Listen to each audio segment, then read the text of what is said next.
Este miércoles 8 de julio quedará grabado como un día especial para nuestro país.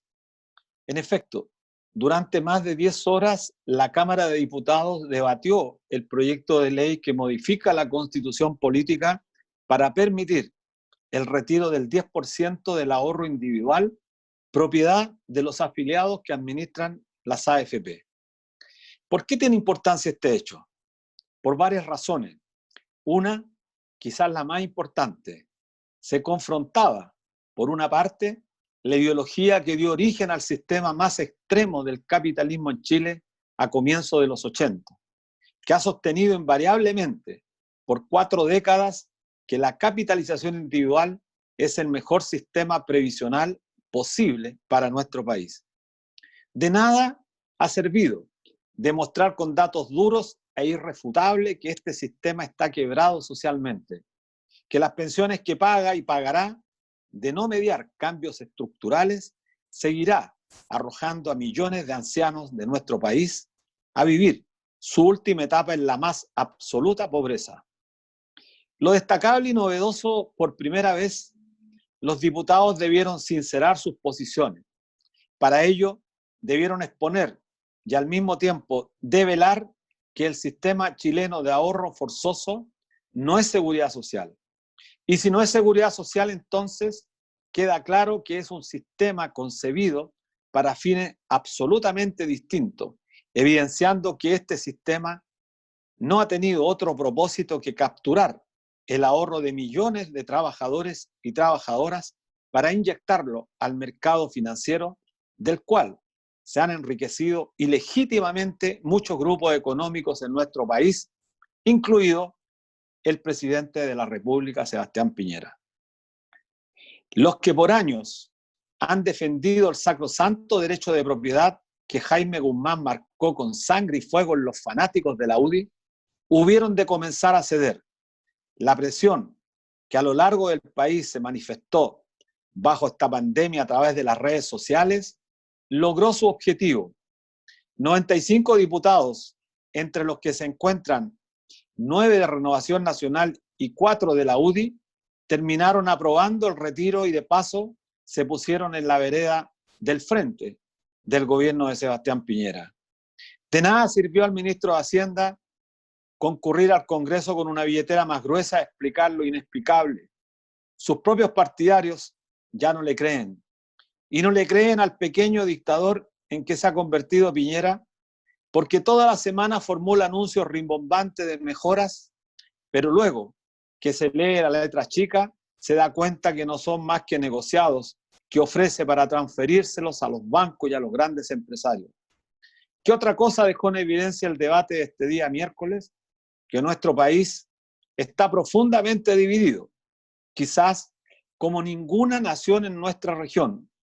El mismo día, por la noche, terminada la votación, el jefe de los empresarios salía a señalar que era un día negro para el país, que se había provocado un daño irreparable al pretender tocar esos dineros que, como ya había señalado, son sagrados, no se tocan. Claro, están disponibles solamente para ellos, pero no para sus verdaderos generadores, los y las trabajadoras.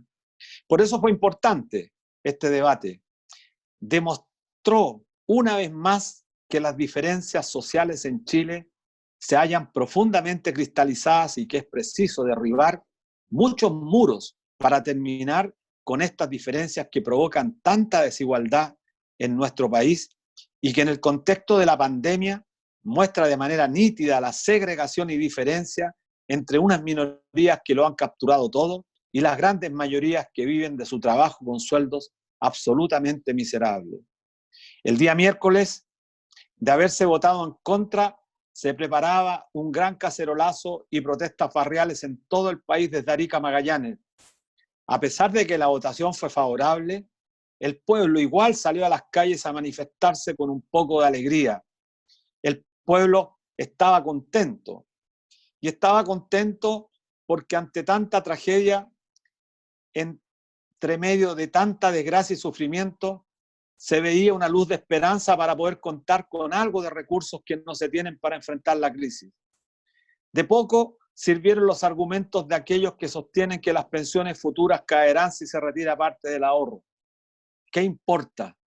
Es tan poco el ahorro de la gente que, como ya han señalado algunos, la pérdida sería marginal.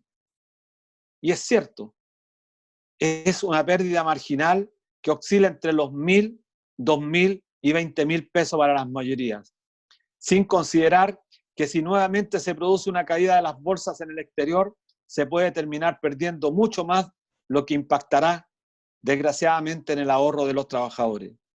Han sido 40 años desde la mentira del hermano del presidente José Piñera, que nos vienen remachando con el discurso de que somos propietarios.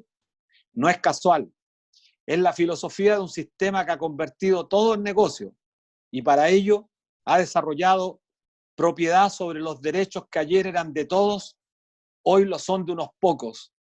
Es el sacrosanto derecho de Jaime Guzmán, de la trilogía Tradición, Familia y Propiedad, una trilogía que es expresión del cinismo de una clase vinculada a lo más siniestro de nuestra historia, que fue capaz de aliarse para conspirar, bombardear la moneda con el presidente legítimamente electo, para después echar mano a todo lo público y convertir al país en el país de los negocios.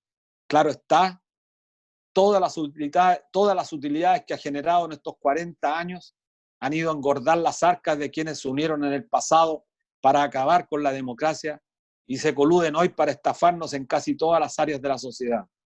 Por eso el día miércoles ha sido un día especial.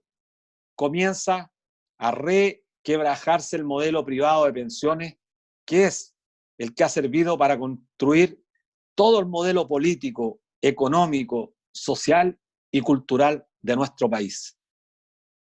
Hola, estimados amigos, estimadas amigas, estamos un día viernes más en nuestro programa Debate Social, aquí en la radio Universidad de Chile, en la radio que piensa, en el 102.5 FM, a través de nuestra señal también online, @.social. Y como todos los viernes, esperamos pedirle las excusas por si hay algún inconveniente en la transmisión. Transmitir online tiene sus inconvenientes, aunque cada día vamos mejorando. Así que bueno, muy contento, un gran saludo a quienes nos escuchan permanentemente. Estoy con mi querida amiga, compañera que todos los viernes nos acompaña para debatir, Miriam Campuzano. ¿Cómo estás, querida Miriam?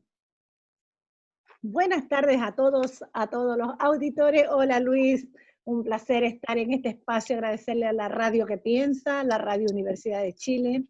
Y efectivamente seguimos en cuarentena en la región metropolitana. Desde el gobierno están enviando señales de una leve mejoría, entre comillas, según los anuncios del ministro París. Han bajado un 36% los casos confirmados del COVID en las últimas 2 semanas. Pero también organizaciones de trabajadores de la salud han denunciado que ha bajado la realización de los tests. El domingo pasado, y ante el anuncio de la tramitación del 10% retiro de los fondos de pensiones de Piñera, anunció una serie de medidas improvisadas para la clase media, orientadas hacia 4 áreas que estaremos hablando más adelante contigo en este primer bloque de nuestro programa Debate Social en la 102.5 FM. Sin duda, creo que lo que pasó el miércoles, Luis, hay que conversarlo. Sí, bueno, muy importante lo del día miércoles porque, bueno, todo un pueblo, diría yo, estuvo atento como nunca. Mira, me comentaban ayer algunos periodistas que, según antecedentes, el canal de la Cámara de Diputados tuvo más de 16.000 personas atentas, nunca habían tenido ese récord. Pero además, por los datos, señalan que había millones de personas atentas. De hecho, habían senadores que estaban transmitiendo por sus redes, tenían 100.000 personas. Y los sindicatos, las grandes confederaciones, es decir, estaba una parte importante de nuestro pueblo atento a lo que se debatía ahí. Y por eso digo, y por eso lo dije en la presentación, que fue un día importante porque quizás por muchos años el Congreso discutió política con mayúscula, política pública, y fue vergonzoso el rol jugado por el presidente Pinochet a través de sus ministros, que los envió con la billetera ahí a tratar de convencer, entre gallo y medianoche. Ya se acostumbraron a faltarle respeto a todas las instituciones y después nos piden respeto. Es la forma de estos últimos 30 años de gobernar, acordar entre bambalín, entre gallo y medianoche, lo que le gusta tanto al diputado Pepe Out y a toda esta gente que ya perdió absolutamente el pudor, Miriam. Sí, vi la transmisión también en espacio. Ayer creo que no fue un día, o sea, el miércoles no fue un día normal, porque yo soy dirigente del retail del comercio, nosotros estamos activos en los supermercados, en los holdings, estamos trabajando de manera online y presencial. Y el trabajador común estaba como nunca siguiendo con audífonos el debate y la discusión en la Cámara de Diputados acerca de esto, y estaba muy expectante. En realidad, esta es una esperanza para todos los trabajadores a quienes se les ha cargado sobre sus hombros el peso de la crisis sanitaria, de la crisis social, de la crisis económica y de la crisis política, porque tú tocaste un tema que en realidad es verdadero. Siguen con las viejas prácticas de hacer lobby a puerta cerrada para comprar los votos y salir con sus acuerdos entre cuatro paredes. No sé qué piensa el gobierno cuando sigue usando las mismas técnicas y espera tener resultados diferentes. Si el despertar de Chile aquel 18 de octubre era precisamente porque ya se cansó. Chile despertó y quiere una verdadera seguridad social. Y como tú decías en el editorial, muy bien, se confrontaba la ideología del capitalismo extremo que gobierna Chile, y a la vez, para el poblador, el estudiante, el trabajador común, se mostraba un sistema fracasado, del cual ellos son testigos. Sí, mira, es muy brutal lo que está pasando en el país. Fíjate tú que después del día miércoles, ayer jueves en la mañana, en los matinales está Marcela Cubillo en un canal, en el otro Andrea Alamán, Matrimonio, pero en una actitud absolutamente irascible, cuestionando esta decisión absolutamente democrática del Congreso que se votó libremente por la gente con una votación contundente. Es decir, cuando se vota contra el interés de los grandes potentados de este país, hay una suerte de, ¿cómo poder llamarlo? Una suerte de jauría que defiende con los dientes apretados el interés de estos señores por casi 47 años. Entonces estamos en un país cuya democracia es bastante discutible y por eso es re importante lo que se va a producir en los próximos días, y hay que prepararse para juntar más fuerza, más gente. La gente está afortunadamente tomando conciencia. Mira, recién me decía por interno nuestra productora, la Ana Muga, que cuando hice la presentación confundí Piñera con Pinochet. Bueno, pido la excusa, me refería a Sebastián Piñera, no a Pinochet, pero que como las dos palabras empiezan prácticamente, se parecen un poco. Así que El pido uno es la excusa. pequeño, sí. Sí. Sí. Bueno, yo creo que para el común de Chile le quedó claro que lo que existe en Chile en el sistema de pensiones claramente no es seguridad social. Las AFP tienen un propósito que tú lo hablabas, y era el de acumular el ahorro obligatorio de todos los y las trabajadoras, pero para nutrir a las sociedades anónimas, y que hacen que nuestro presidente el día de hoy, este pequeño dictador que tenemos en la moneda, supere en riquezas acumuladas incluso a Donald Trump. Clarifica la segregación en todo ámbito, en los derechos sociales, en la salud, en la educación, en las pensiones, los recursos naturales, y algo de lo que nunca se habla, el legítimo derecho de los pobladores a la recreación como parte de su higiene mental, y no solo para los que tengan capacidad económica. Miriam, mira, qué bueno que introdujiste este tema. Mira, el discurso de aquellos que se oponen al retiro del 10%, para que aprovechemos de comunicarle a nuestros auditores, señalan que se van a perder las futuras pensiones, se va a caer en el monto. No saben de lo que hablan. El nivel de precariedad es tan grande. Tengo algunas cifras, solamente voy a dar una que me parece importante para quienes nos escuchan. El 83,7% de las personas actualmente afiliados, el 83,7% tiene menos de 20 millones. ¿A cuánto aspiran como pensión? esa gente que son el 83,7% aspiran a una pensión de 85.000 pesos. Entonces, ¿en qué te caiga? ¿Cuánto te cae? Mira, pero aquí tengo los datos oficiales del ex superintendente de pensiones. Para el caso de las mujeres, que hoy día están sacando promedio 76.898, es el promedio hoy día. Si saca el 10%, su pensión caería a 69.208 pesos, es decir, poco menos de 7.000 pesos. Y en el caso de los hombres, de 235.981, el promedio caería a 212.382 pesos. Esa es la realidad. En el caso de las medianas es mucho peor. Es decir, aquellas personas que lograron cotizar por 30 años, que tienen, por supuesto, un monto de pensión más alta, las mujeres que sacan pensión 262.028, que podrían sacar eso, bajarían a 235.000. Y los hombres de 342.000 a 308.000. Es decir, en el peor de los casos, tú podrías perder 30.000 pesos. Que, dicho claramente hoy día, entretener hoy día 1 millón o 2 millones de pesos y que en 10, 20 años más tu pensión sea 30.000 pesos menos, 20.000, es francamente una vergüenza, y por eso es importante seguir presionando, porque esa plata nos pertenece. También sacó una propuesta media farandulera con 4 ejes o 4 áreas en las medidas de Piñera, que para muchos llegan con muchos meses de atraso, más de 3 meses de atraso, porque piden requisitos que ya no son posibles cumplir al día de hoy, y que es probable que muchos ya tengan cuotas atrasadas, por ejemplo, en sus créditos hipotecarios, en el CAE. En el caso de la postergación de los mismos créditos, el requisito era tener una mora de no mayor de 29 días. O sea, sí, una vergüenza, sí. Unas medidas claramente desesperadas y que dejan de manifiesto la prepotencia del gobierno de querer ellos decidirlo todo.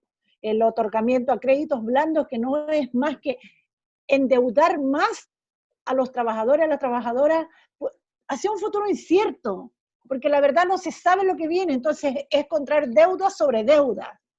Y la postergación de los dividendos. O sea, la banca no creo que perdone la tremenda bonanza de las ventas de inmuebles que triplican, hay veces o cuatriplican otras, su verdadero valor real. Sí, es un desastre por todas partes, y además que hay que observar con mucho detalle la letra chica de los proyectos que presenta Piñera.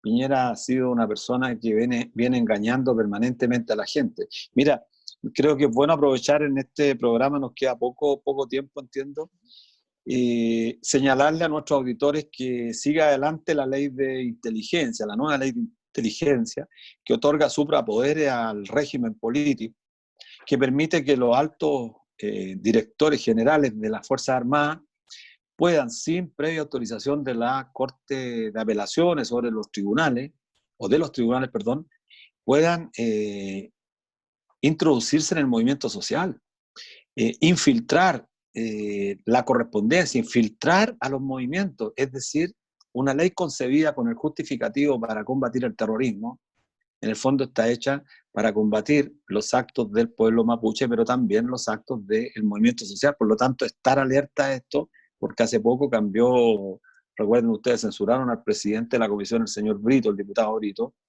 con los votos de un sector de la concertación, de la ex nueva mayoría. Así que también tenemos otro tema ahí preocupante. Es decir, mientras estamos tratando de mejorar las condiciones de nuestro pueblo, de nuestra ciudadanía, Piñera no descansa y persiste en llevar adelante políticas represivas.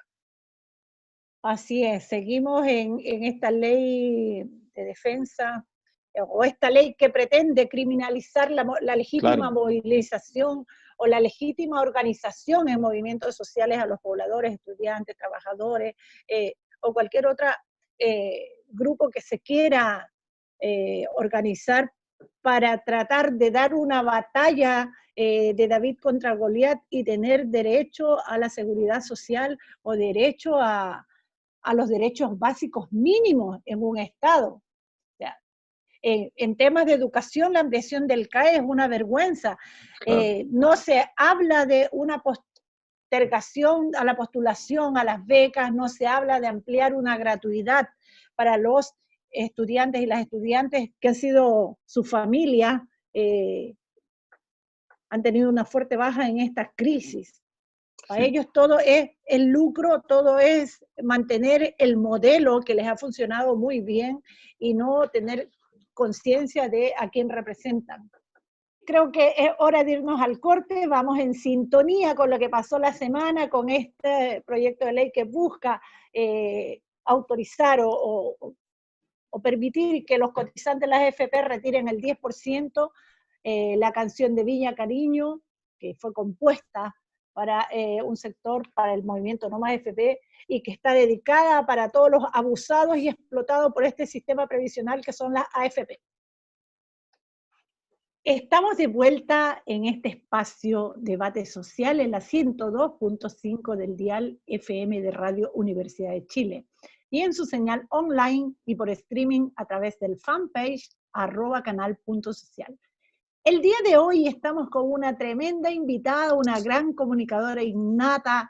Ella es Francisca Quiroga, se ha especializado en análisis y evaluación política a nivel nacional e internacional.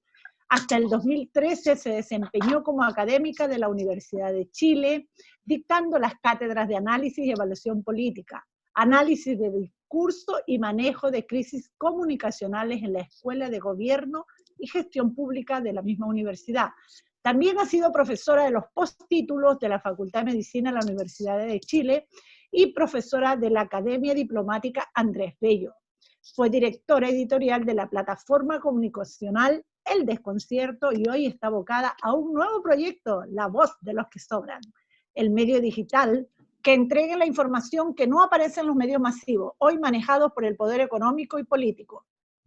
Francisca, bienvenida a este espacio. Cuéntanos de este gran proyecto. ¿Cómo va la inserción en la ciudadanía, en el pueblo, en la gente? Gracias por la invitación. Feliz de estar contigo, Miriam, con Luis Mesina, amigos de la Radio Universidad de Chile, amigas. Quiero mucho este espacio de pluralismo independiente y de un medio universitario, que quiero mucho. Hablando de medios, sí, efectivamente, estuve 5 años como directora del Desconcierto.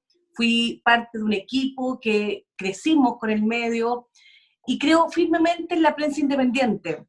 Y cuando ese medio cambia su línea editorial, llega un nuevo directorio, hay cambios en la propiedad, llega un nuevo inversionista, producto del éxito de este medio que se hizo tan masivo. Pero yo creo que ahí lo más relevante es cuando uno toma una decisión y dice, yo prefiero estar en un lugar donde yo me sienta cómoda y efectivamente tenga 100% de independencia. Y ahí fue que creamos La Voz de los que Sobran en plena pandemia. O sea, este es un medio que nosotros partimos el 20 de mayo. O sea, no tenemos ni 2 meses, pero teníamos la trayectoria con Alejandra Valle, Daniel Stingo, Mauricio Jürgensen, de haber creado La Voz de los que Sobran antes, este matinal exitoso, que fue como la contrapropuesta a la TV tradicional, en pleno estallido social, cuando se censuraba, bueno, todavía se siguen cercenando muchos contenidos que tienen que ver con derechos humanos y movimientos sociales, y nosotros hicimos este matinal, fue un éxito, 1 millón de visitas en Facebook, ha sido una locura, el cariño y la necesidad de las audiencias de buscar contenidos de calidad. Y eso para nosotros fue muy bonito para decir, tenemos que hacer un nuevo medio, cambian las condiciones en el Desconcierto, nos fuimos, se fueron conmigo, fueron muy leales al proyecto original, y por eso decidimos construir este nuevo espacio que es La Voz de los que Sobran, y que nos ha ido muy bien, ha sido muy exitoso el crecimiento en menos de 2 meses, reportajes propios, crónicas, con un equipo chiquitito, pero todo el día saliendo con el matinal de 10 a 12, marcando pauta, y eso nos tiene muy contentos, y bueno, sacando adelante un medio independiente, que cuesta mucho. Es muy difícil financiarlo, pero yo sé que nos va a ir muy bien y vamos a resolver esos temas que tienen que ver con el financiamiento. Ahora estamos... Así es. Bueno, un gusto tenerte, Francisca, una vez más en nuestro programa. Siempre hemos dicho que era muy interesante el proyecto del Desconcierto, siempre llamó, yo diría, poderosamente la atención a quienes intentábamos acceder a medios de comunicación distintos, diferentes, que buscaban por todos los medios aproximarse a la verdad, ¿sí? O al menos cuestionar la realidad que instalan desde los medios tradicionales. Hace poco estuvimos discutiendo con la Premio Nacional, María Oliva Monkever, respecto de su famosa obra Los Magnates, y refería a los poderosos de los medios de comunicación.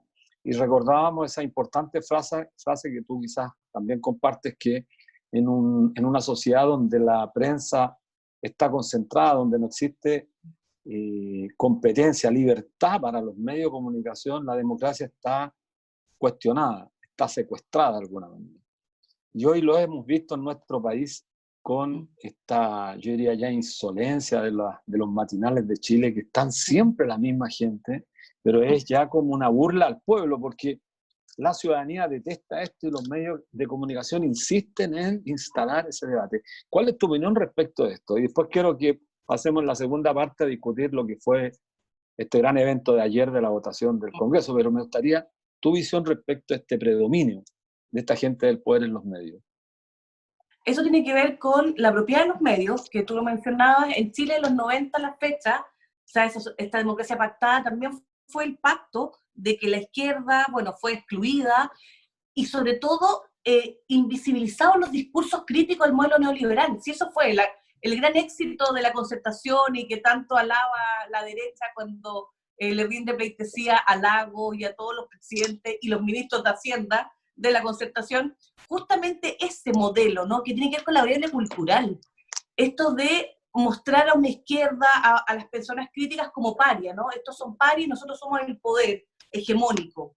Y eso lo hicieron, y ahora los matinales muestran esta realidad de una forma absolutamente exagerada, ¿no? Porque están en la búsqueda de audiencia, sin contenido, sin creatividad, con gente en los canales de televisión que no sabe tomar decisiones. El señor McLuxig, el hijo del señor Luxig, no tiene idea de televisión ni de medio, y además con una soberbia muy grande, que tienen el capital financiero. Claro. Y por otro lado, el matinal le significa a ellos ser el espacio popular, ¿no? Y apelan a un sujeto popular no pensante.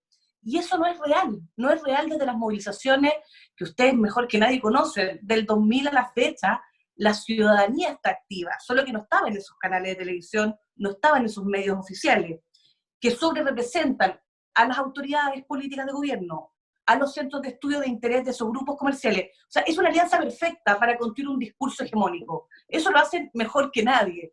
Pero hoy esos matinales hacen un despliegue muy morboso, tipo farándula política, donde invitan solo a hombres, la mayoría son hombres de derecha, sí, y con Lavín como el niño símbolo, que ya una cosa como que uno podría decir en análisis comunicacional, ya es medio vergonzoso el personaje en su minuto, que estuviera en todos lados, y de alguna forma, cuando ponen a una voz crítica, es cuando, por ejemplo, se vota algo que los cuestiona, y ponen a la voz crítica un rato, pero con 5 o 6 personas que piensan igual. Entonces, y sobre representan a las Marcelas Cubillo, a las Pepa Hoffman, a los Alaman, personajes que hoy día en la ciudadanía no son valorados ni creíbles.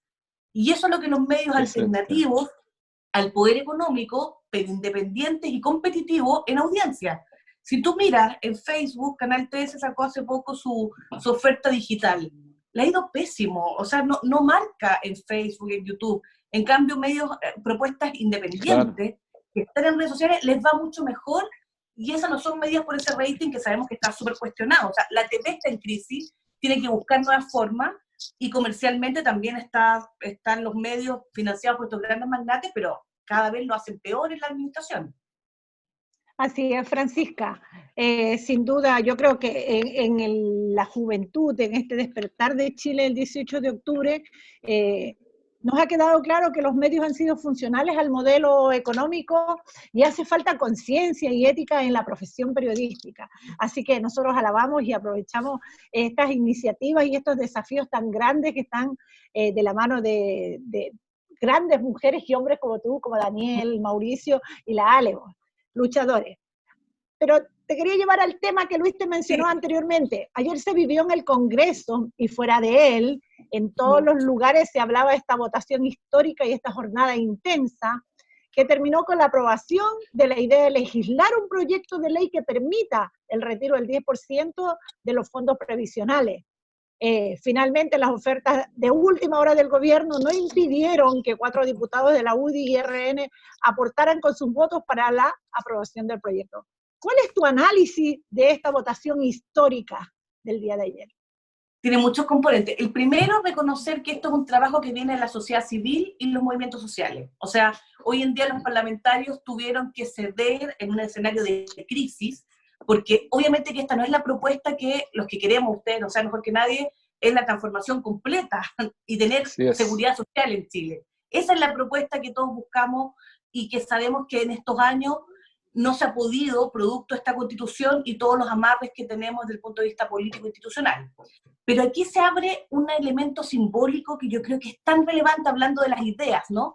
Las ideas y los discursos, cómo se instala una idea de que se sienten que ya no tienen el control, que muchos diputados que están esperando conectarse con la ciudadanía no pueden entender que habían 15.000 personas en YouTube mirando su debate, porque siempre creían de que nadie le importaba, y claro, por eso pueden tomar decisiones en la cocina, conversar entre los diputados, ofrecerles cosas, estas prebendas que hay previo a una negociación de este tipo, pero hoy en día el ojo público, la ciudadanía está politizada, y en una crisis sanitaria y social profunda, eso no hay que olvidarlo.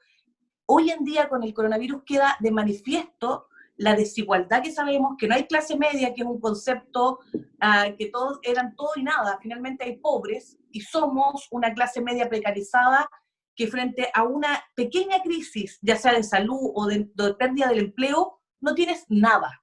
Entonces este discurso del esfuerzo propio, de que el Estado no sirve, es una falacia que hoy día la gente lo está viviendo en sus vidas.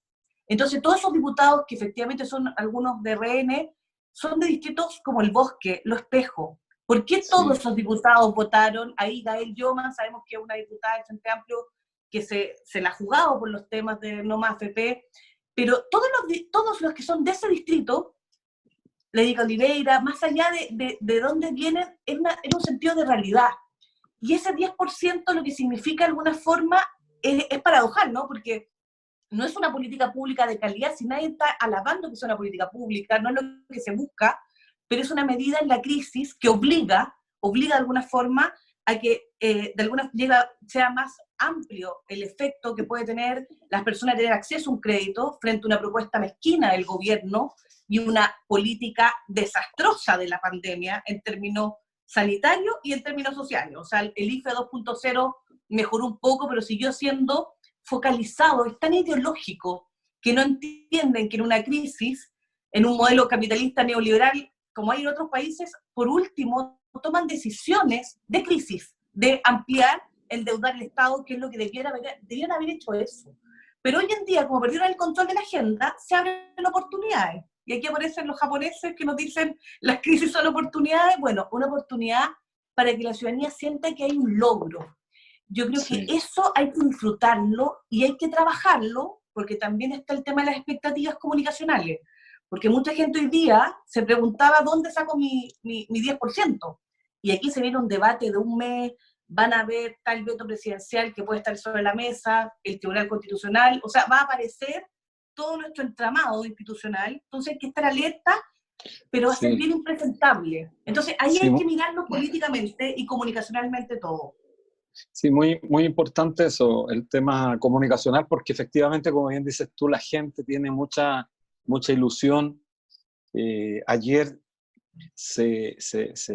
yo creo que se disputaban varias cosas, había muchas cosas en disputa. Creo que estaba en disputa también, de alguna forma, esta concepción absolutamente radical, absolutista, que ha perdurado por casi 4 décadas, de creer que todo está referido al mercado y referido a lo individual. Ayer estaba en disputa el tema de la capitalización individual contra aquellos que creían que era menester entregar una fracción importante a los trabajadores. Se empezaron a disparar a los propios pies el discurso de la propiedad, que tanto han insistido. Bueno, ayer empezaba a develar las contradicciones, y creo que fue muy importante. Se vieron varias cosas ayer. Después de mucho tiempo el Congreso empezó a discutir de política. Ayer se discutió de política pública, que es la seguridad social. Entonces los diputados empezaron a estrenar concepciones, ideas filosóficas respecto a lo que es la seguridad social, contraponiéndola a aquellos exagerados antidemocráticos. Fue patético escuchar al diputado Bellolio cuando planteaba colocar un quórum más alto para poder impedir por la vía de la Constitución de Guzmán el ejercicio democrático. Es decir, esta gente no tiene escrúpulos, no tiene ya pudor. Y creo que, como bien dices tú, estamos frente al desafío de que la ciudadanía va a tener que entender con más claridad, porque tiene una responsabilidad también la ciudadanía a partir del 12 de octubre, de que esto no se acaba aquí. Ahora viene el Senado y hay que presionar. La pregunta mía dice relación con lo siguiente. ¿Cómo ves tú también, porque después quiero preguntarte por la ley de inteligencia, pero cómo ves tú al régimen político, este régimen cada vez más antidemocrático, más totalitario, que se nutre de estrategias que están al margen de la legislación? Porque mientras el Congreso ayer estaba discutiendo, sabes tú que hay una comisión que opera entre gallo y medianoche, fuera del Congreso, que está discutiendo la reforma previsional, donde hay gente vinculada a la ex nueva mayoría y al gobierno. Entonces, ellos siguen operando, transgrediendo la democracia. Este rol siempre digo Pinochet, pero Piñera en el fondo, de querer más poder. ¿Qué te parece el régimen político?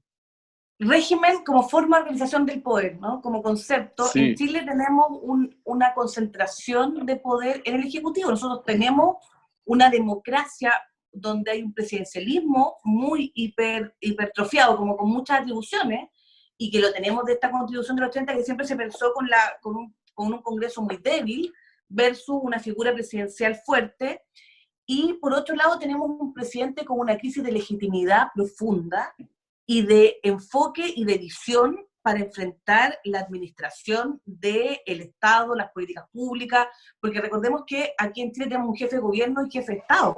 Entonces, hay una mínima, más allá de las diferencias ideológicas políticas que uno puede tener con los gobiernos de turno, hay ciertas premisas que Piñera pasa a llevar. Entonces, es una persona que cuesta mucho leerla políticamente, considerando que sigue la roulette, se sabe que hay el segundo piso, es la roulette, un hombre muy importante, no escucha a los propios expertos de su propio mundo de la derecha, y además tiene una falta de lectura política y un dogmatismo muy fuerte en lo económico, y esto del gerente y la concentración de poder lo tiene, la personalización del poder lo tiene exacerbado, y en la crisis, creo, esto es una lectura más hasta de psicología del poder, estos personajes que son desconfiados, que tienen bajas habilidades sociales, que no saben escuchar, empatía, que han sido los productos del exitismo del modelo neoliberal, son los personajes más incapaces de administrar las crisis, y vuelven a su estado de naturaleza puro, ¿no? Entonces empiezan a sentirse más agresivos, porque se quieren defender todo el tiempo, y yo creo que ahí es donde uno esperaría que Piñera entendiera que tiene que escuchar, buscar alguna fórmula, porque la capacidad de seguir en el poder hoy en día pone en riesgo la vida de las personas, o sea, lo que ha pasado con la gestión de la pandemia. Y ahí es donde uno buscaría alguna fórmula, pero que obviamente es un gobierno deslegitimado, con baja aprobación, pero además ineficaz y con una ineficacia en sus políticas públicas. O sea, las políticas públicas que quiso instalar, recordemos, era reducción de impuestos, era una mirada de profundización neoliberal, vino el estallido social, que era un conjunto de agendas sociales que estaban desde la década del 2000 a la fecha, no más AFP, feminismo, medio ambiente, zona de sacrificio. O sea, si uno las enumera, todas explotaron, ¿no? Y se tomaron el espacio público. Y hoy día hay un Chile, el estallido 2.0 va a venir, porque esto es una cosa cíclica. La pregunta es cómo esto se traduce en llegar al poder, que esa es otra variable muy compleja. Porque si no se llega al poder y no se tienen, y no tiene que ver con liderazgos, tiene que ver con ideas y propuestas y proyectos donde pueden haber muchos nombres, dan lo mismo, muchos nombres, pero tiene que haber una visión respecto a que el 70% de la población efectivamente quiere transformaciones, quiere vivir mejor, queremos salud, educación, vivienda, seguridad social, lo mínimo. Y eso que te lo mostraban como radicales, tú lo viviste, o sea, cuando decían, Luis Mesina, ese señor que anda con la norma AFP, Yo me acuerdo haber escuchado y fuiste el que lideró y sumaste, y esto era una cosa que nadie lo tocaba. Las escuelas de economía, de derecho, no eran temas, eso es inviable. Anulaban estos discursos, y esto hoy en día yo creo que es un trabajo sistemático, de abajo hacia arriba, pero la pregunta es cómo generas conducción política, porque si no hay conducción política y no hay un proyecto en el corto plazo de transformación, es muy improbable que sigamos en esta lógica cíclica de la denuncia, y lo de ayer por eso tiene un componente de logro que hay que revitalizar, pero también hay que darle contenido que se quiere ir más allá y propuestas que vayan en el sentido de la nueva constitución y la transformación de las autoridades locales también, lo que viene prontamente. Así es, Francisca. Bueno, a raíz de todo esta iniciativa de proyecto de ley, Piñera anunció 4 medidas para fortalecer la famosa clase media. Medidas que fueron hechas como improvisadamente para tratar de neutralizar la iniciativa del retiro del 10%, claramente, y que no tenían asidero.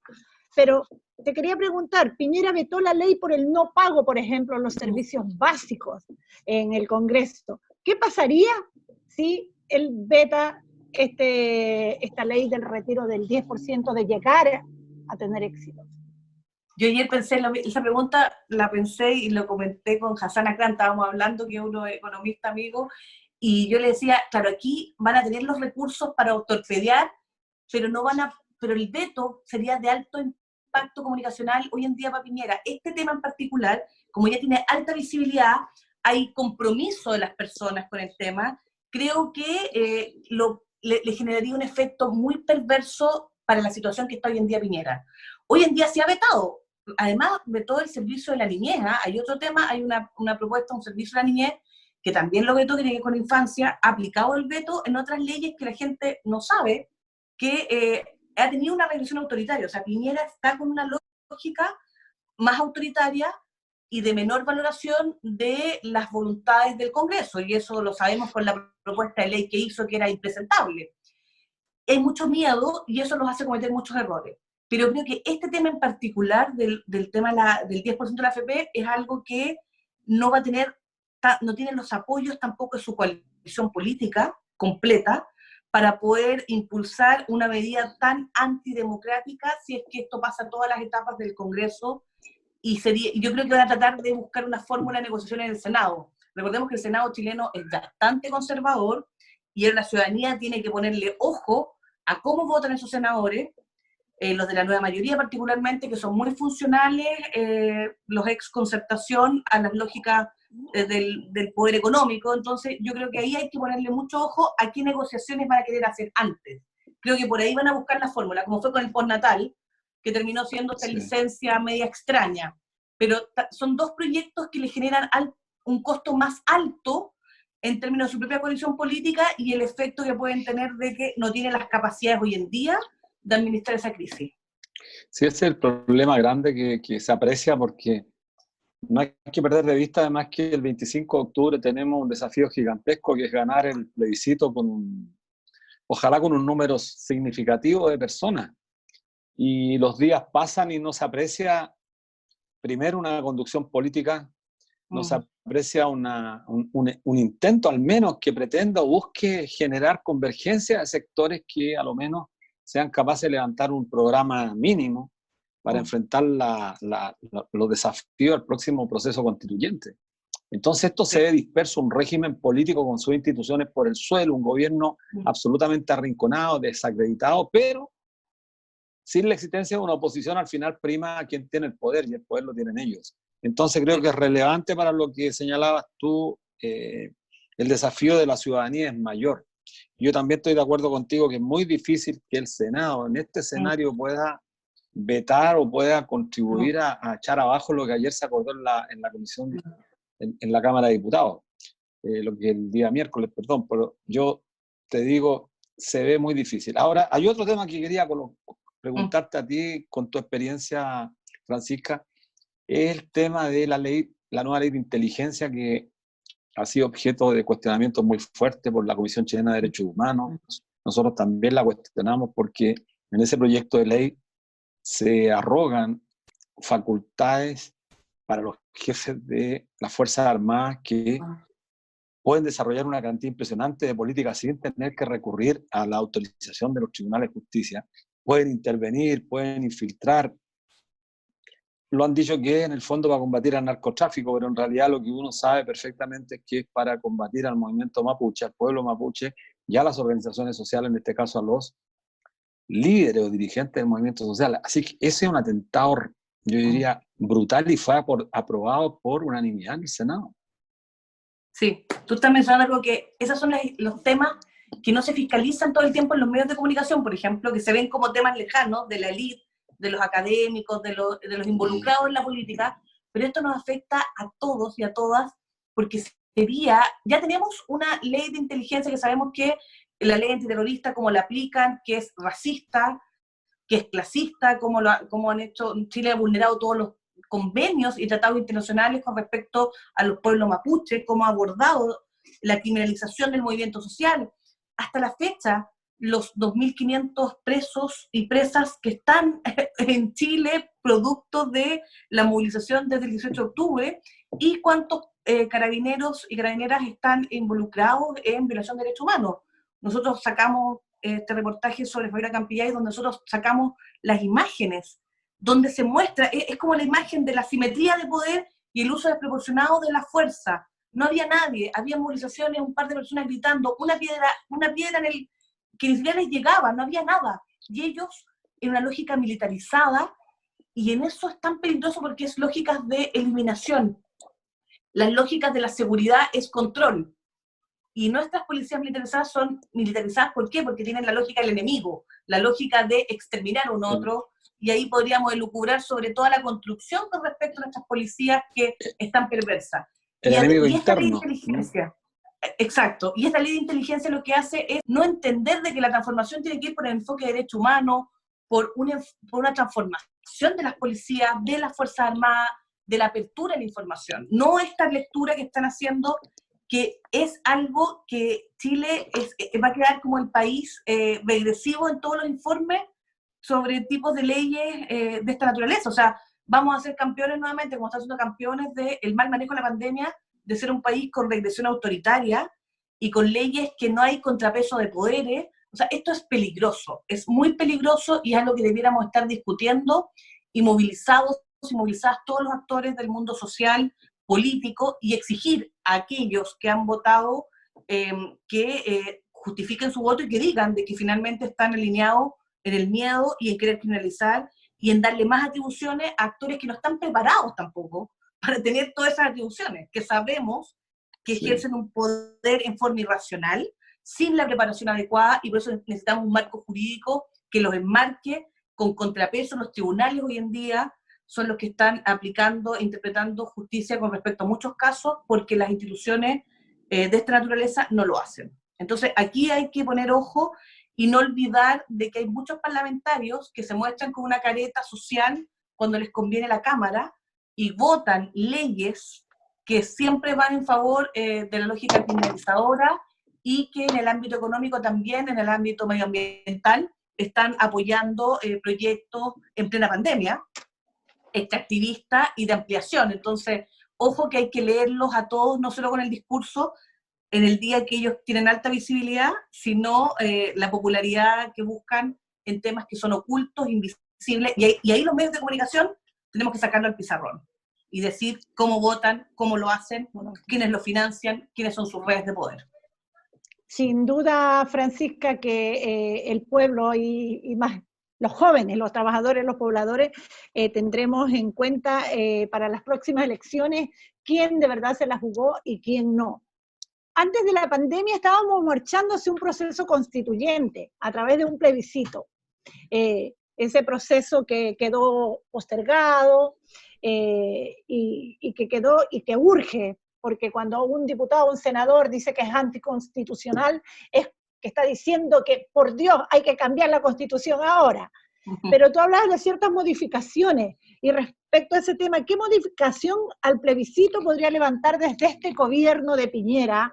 El compañero ahí en algún editorial lo denominó el pequeño dictador. ¿De qué podría agarrarse este gobierno para...? Sí. Este gobierno, bueno, yo creo que el segundo piso a Piñera no le gusta, o sea, tanto por el rechazo, no quieren que vaya mucha gente a participar del movimiento y del voto. Yo creo que han habido estrategias para descalificar el plebiscito, sabemos las arremetidas que han hecho personajes de los 90, pero que no son representativos. Yo creo que lo que uno entiende que en una pandemia, si sigue tan mal administrada, es probable que podría haber un escenario de modificar el tiempo, ¿no? No sé, en octubre. Pero eso es solo pensando en el marco de la pandemia. Yo creo que si están las condiciones hay que evaluar las alternativas y lo más importante es que la salud de las personas no esté en riesgo, eso es indudable, o sea, eso nadie lo va a cuestionar. Pero que otra cosa es instrumentalizar la pandemia, el discurso del miedo, para instalar el discurso de que no es necesario. O sea, Chile necesita ese plebiscito, lo necesitamos todos, porque es una válvula de escape a la crisis en un sistema presidencialista como este, y que tampoco tienen los cojones, no tenemos autoridades de la oposición que vayan a hacer una destitución, porque ni siquiera tienen la capacidad de pensar qué va a pasar después de Piñera, y eso también hay que reconocerlo. Entonces tampoco se atreven, más allá de decirlo en ámbito público, a nivel discursivo.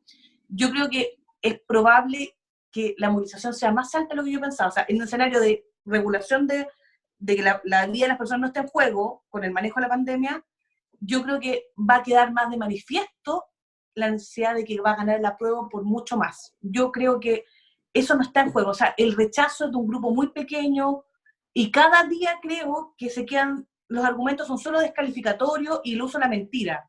Y la ciudadanía está mucho más informada. De hecho, no son solo los jóvenes, los adultos mayores, gracias a la discusión de las pensiones, muchos se volvieron a movilizar, a reencantar con proponer ideas con sus nietos, con sus hijos.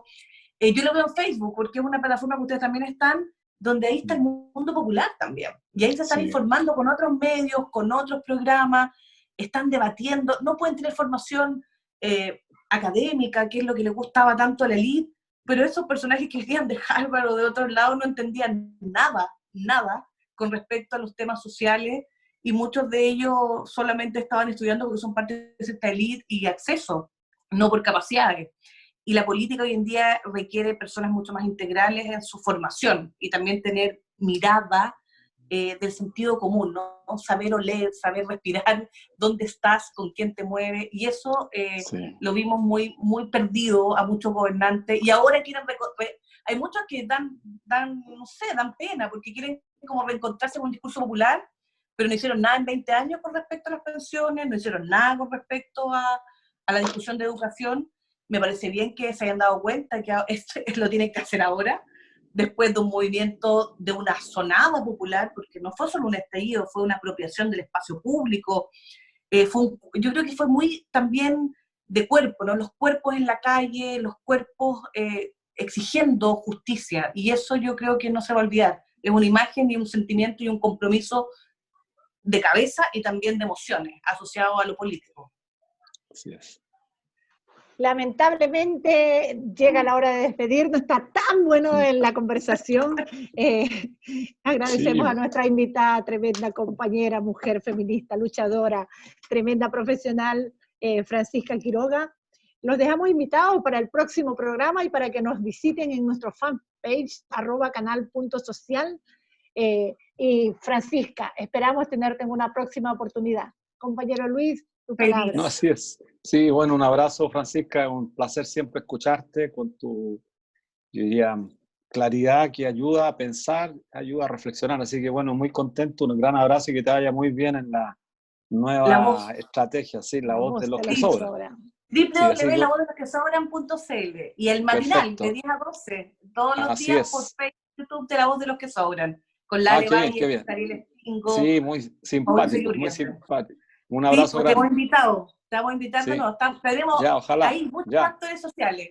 Que estén muy bien. Chao, nos vemos. Chao.